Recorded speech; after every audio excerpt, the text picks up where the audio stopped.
Halo, selamat siang Tribuners. Saat ini Anda sedang menyaksikan berita terkini Lampung bersama dengan saya, Husnul Asyaifah. Kami akan menyajikan berita terkini dan menarik untuk Anda dari berbagai wilayah di Provinsi Lampung. Dan inilah berita terkini selengkapnya. Ibu muda di Tubaba aniaya anak tiri hingga meninggal dunia. Satreskrim Polres Tulang Bawang Barat atau Tubaba berhasil mengungkapkan kasus tindak pidana penganiayaan terhadap anak yang menyebabkan kematian. Pelaku adalah Linda Sari, berumur 24 tahun, alias Linda yang merupakan ibu tiri dari Tegar Pratama, korban yang masih berumur 2 tahun. Kapolres Tubaba AKBP Sunhot Pesilaihi mengatakan, penangkapan ini berdasarkan laporan Dwi Saputra yang merupakan ayah kandung korban.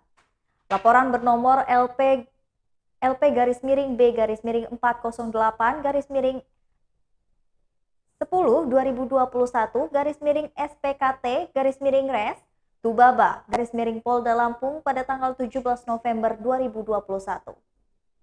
Kejadiannya merupakan pada hari Sabtu tanggal 13 November 2021 pukul 08.30 waktu Indonesia bagian Barat di kontrakan milik pelapor yang beralamat di Tiuh Margomulyo, Kecamatan Tumi Jajar, Tulang Bawang Barat.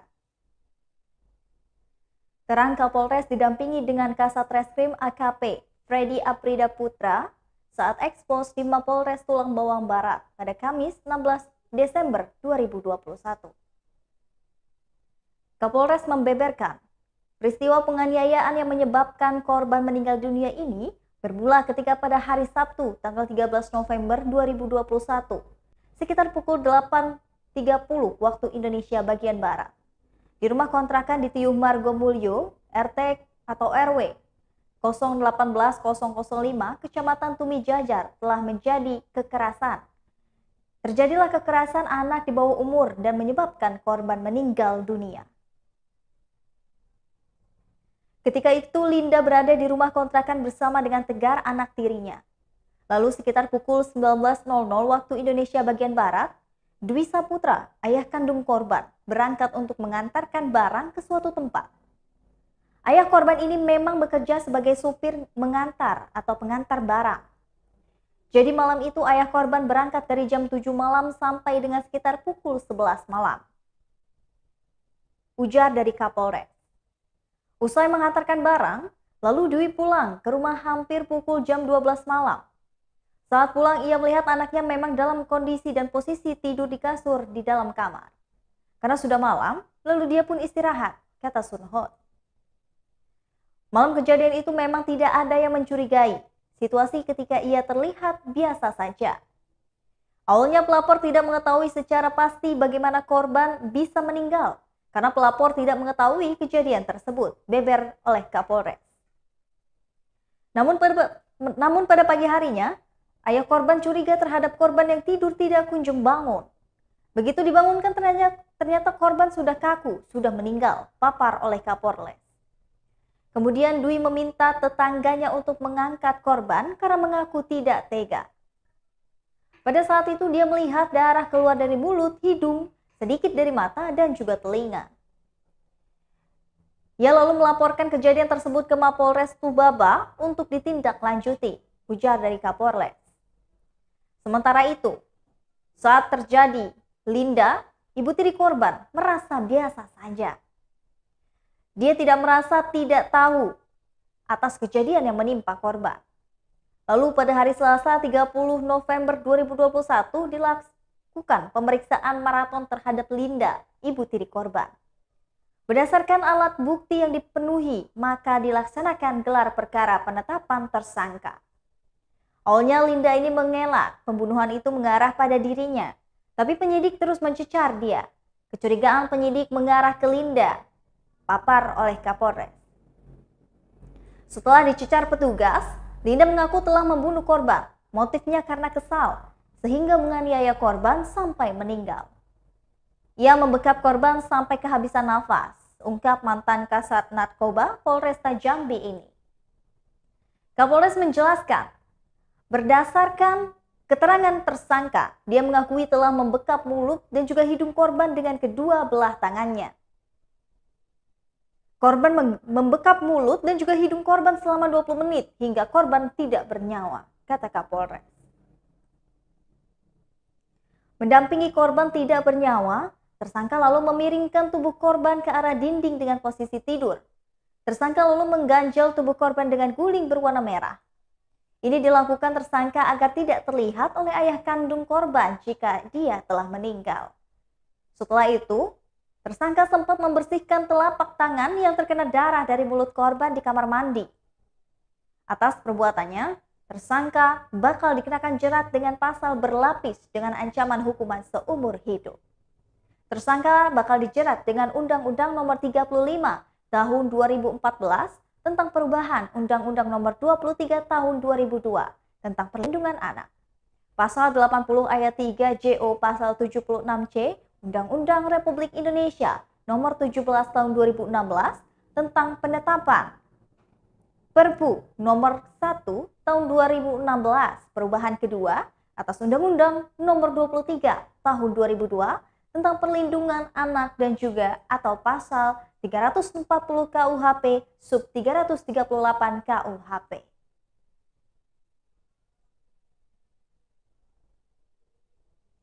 Berita selanjutnya datang dari mobil dinas Sekap atau Sekretaris Kabupaten Lampung Timur yang terbalik.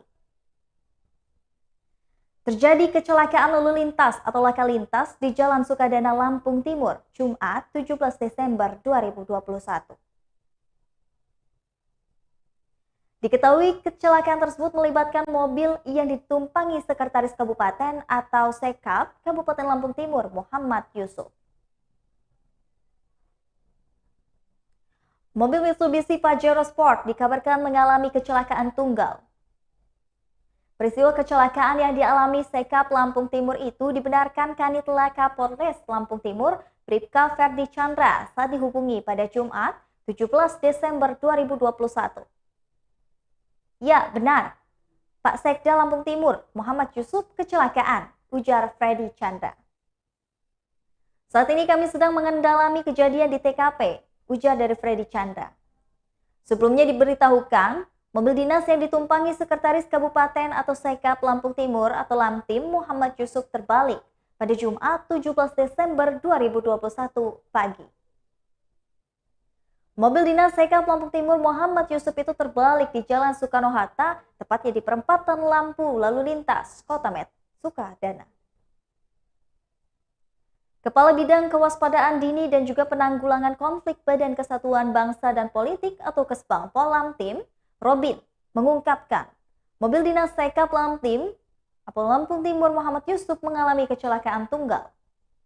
Saat kejadian, jelas Robin, Sekretaris Kabupaten Lampung Timur ini Muhammad Yusuf sedang dalam perjalanan menuju kantornya di pemerintahan Kabupaten Lampung Timur. Beliau bersama dengan supir dan juga istrinya, kondisi beliau baik-baik saja, luka lecet sedikit, begitu juga dengan supir dan istrinya, ujarnya.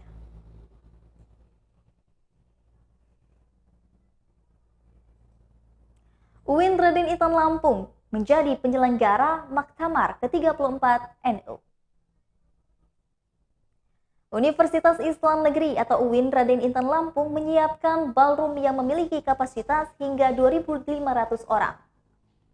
Ballroom ini akan menjadi salah satu venue yang nantinya digunakan untuk kegiatan Maktar 34 NU di Lampung yang akan berlangsung pada tanggal 23 sampai dengan 26 Desember 2021 mendatang.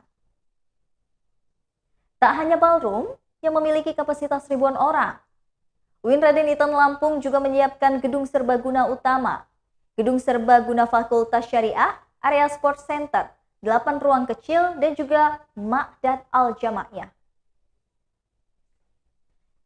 Kepala Subbagian Hubungan Masyarakat atau Humas dan Informasi UIN Raden Intan, Hayatul Islam mengatakan, sebagai bagian dari persiapan kini telah dipasang sejumlah pernak-pernik Maktar dan juga sejumlah banner.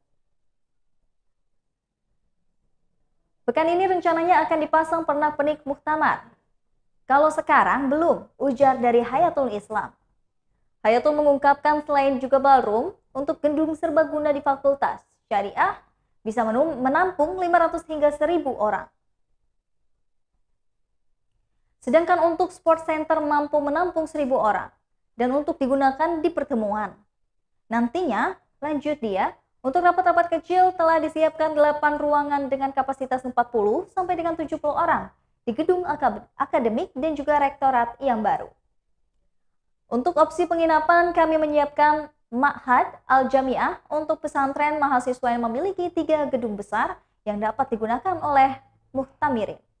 Lokasi ini dekat dengan lapangan sepak bola UIN Raden Intan, ungkap Hayatul Islam.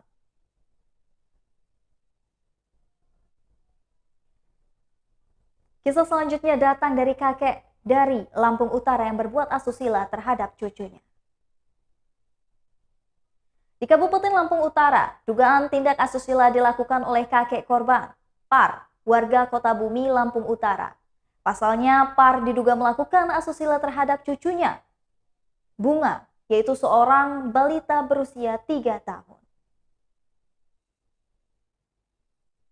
DAS, 29 tahun, ibu korban mengaku bahwa ia baru mengetahui peristiwa pelecehan yang menimpa anak keduanya dari 3 bersaudara tersebut saat Bunga mengeluhkan sakit di bagian organ vitalnya. Saya kaget pas anak saya bilang sakit di bagian organ vitalnya, ujar dia pada Kamis 19 Desember 2021. Penasaran dirinya melihat, kaget. Ia langsung meminta bantuan bidan Desi untuk datang ke kediamannya. Di rumahnya tersebut, bidan Desi mengatakan bahwa organ vital anak ini mengalami luka robek. Untuk lebih memastikan, saya memeriksa Bunga di RS Medical Center Candimas serta melakukan visum et repertum, ujarnya. Di rumah sakit tersebut, Dr. Okta juga mengatakan hal yang sama seperti yang dikatakan oleh bidan Desi. Bahkan sejumlah luka lecet, selaput di organ vital Bunga juga mengalami luka robek. Serta di dinding rahim korban terdapat bercak luka yang disebabkan oleh kuku. Tentunya hal itu tidak disebabkan karena adanya pergerakan benda atau dipaksakan keluar masuk secara berulang kali, ujar Ibu Bunga. Yang menirukan hasil penjelasan dari Dr. Oka pada Senin 13 Desember 2021 sekitar pukul 10 waktu Indonesia bagian Barat. Tidak terima atas perbuatan tersebut, akhirnya ia memutuskan untuk melaporkan peristiwa ini, peristiwa yang dialaminya tersebut ke Mapolres Lampura. Dengan bukti laporan yang tertera dalam STPL garing 1569 garing B1 garing 9 garing 2021 garing Polda Lampung garing SPKT Pres LU tentang tindak pidana pelecehan anak di bawah umur pada Jumat 5 November 2021 lalu sekitar pukul 13.30 waktu Indonesia bagian Barat.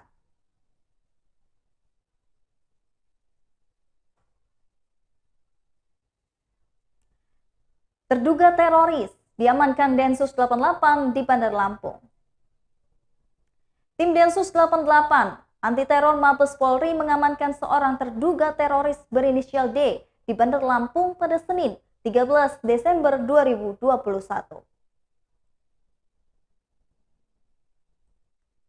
Diketahui tinggal di rumah orang tuanya di Jalan Soekarno-Hatta, Bepas, Kampung Sinar Bingu, RT 16 Langkap 2, Wailuni, Bandar Lampung. Menurut keterangan Ketua RT setempat, Sohamid, 61 tahun, mengungkapkan D sehari-hari dikenal sebagai pedagang dan juga guru ngaji. Bahkan sebagian besar anak-anak di sekitar lingkungan tersebut belajar mengaji dengan D. Termasuk juga cucu saya, ngaji sama dia, ujar Syahid Hamid. Kamis 6 Desember 2021. Syahid mengungkapkan, banyak anak-anak di sekitar menjadi dan juga mengaji dengan D lantaran tidak dipungut biaya alias gratis. Namun selama ini warga tidak ada yang menaruh curiga terhadap terduga teroris D. Dia orangnya baik, juga masuk dalam kepengurusan masjid. Jadi nggak ada sama sekali hal yang mencurigakan, ujar Suhamid. Suhamid menambahkan D bisa dikatakan warga dan penduduk asli Kampung Bingu. Pasalnya D dan keluarga sudah tinggal di kawasan tersebut sejak puluhan tahun silam. Selain dikenal sebagai guru ngaji, D juga punya usaha dagangan. Dagangannya di Pasar Sukarame. Dari kabarnya yang saya dengar dari keluarga, D ditangkap saat sedang membuka toko, ujar dari Suhamid. Suhamid mengaku jika kediaman orang tuanya juga sempat didatangi tim Densus 88 anti teror. Menurutnya, petugas Densus melakukan penggeledahan dari dalam rumah tersebut. Namun Suhamid tidak mengetahui pasti apa saja barang yang diangkut tim Densus tersebut. Kurang tahu saya, barang apa yang dibawa mereka. Ada seperti pedang sama kaset, entah kaset apa, kata Suhamid.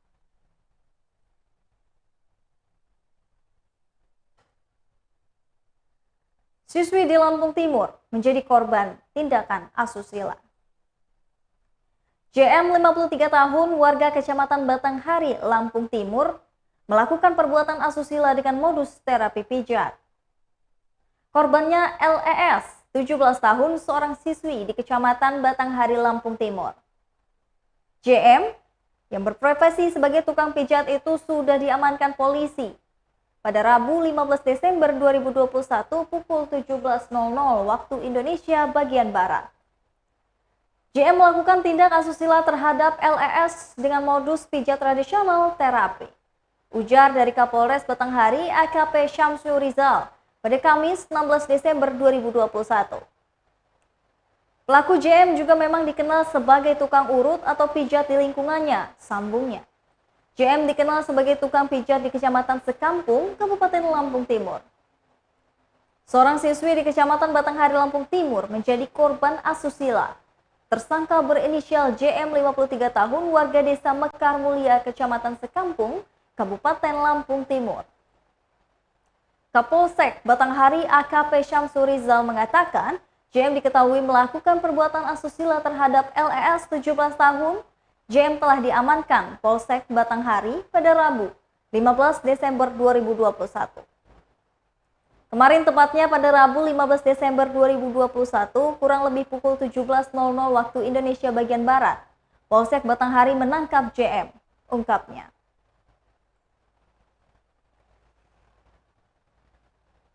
Baiklah Tribuners, itulah tadi berita terkini Lampung bersama dengan saya, Kusnul Asyaifah. Terima kasih, saya pamit undur diri dan sampai jumpa.